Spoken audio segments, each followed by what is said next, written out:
رکوع کے بارے میں کل چل رہا تھا، تو رکوع کے اٹھتے ہوئے جو الفاظ ہیں وہ عرض کرنے تھے۔ رکوع سے اٹھنے کا طریقہ میں نے عرض کر دیا تھا کہ کمر کا ایک دفعہ بالکل سیدھا ہو جانا یہ ضروری ہے، اور اس میں بہت سارے لوگ کوتاہی کرتے ہیں، حتیٰ کہ میں نے تو اپنی عیدگاہ اور یہ جامع مسجد ان میں بھی بعض ایسے احباب دیکھے ہیں کہ جو رکوع سجدہ صحیح طور سے نہیں کرتے۔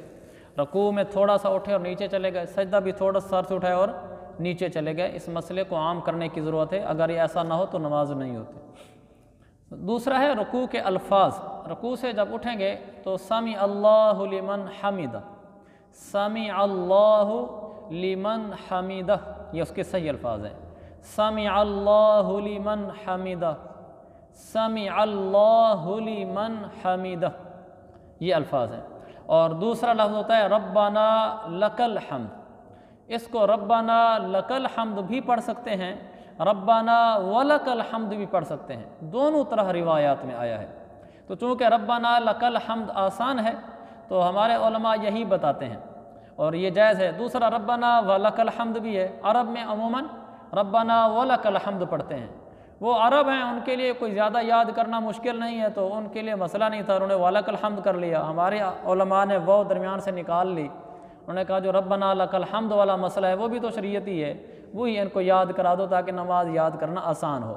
باقی کوئی ولک الحمد پڑھے یا لک الحمد پڑھے، دونوں طرح ٹھیک ہے۔ اچھا، امام کے پیچھے پڑھ رہے ہیں تو پھر امام کہے گا سمع اللہ لمن حمدہ، اور مقتدی کہے گا ربنا لک الحمد۔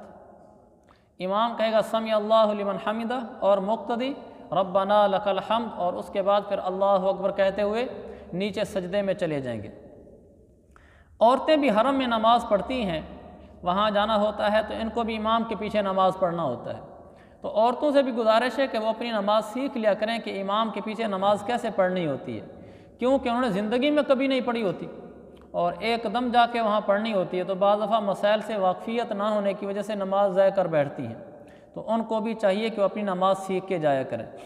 اگلا مسئلہ ہے سجدے میں جاتے وقت کیا کرنا چاہیے۔ سجدے میں جاتے ہوئے یہ خیال رکھیں کہ سب سے پہلے گھٹنوں کو خم دے کر انہیں زمین کی طرف اس طرح لے جائیں کہ سینہ آگے کو نہ جھکے۔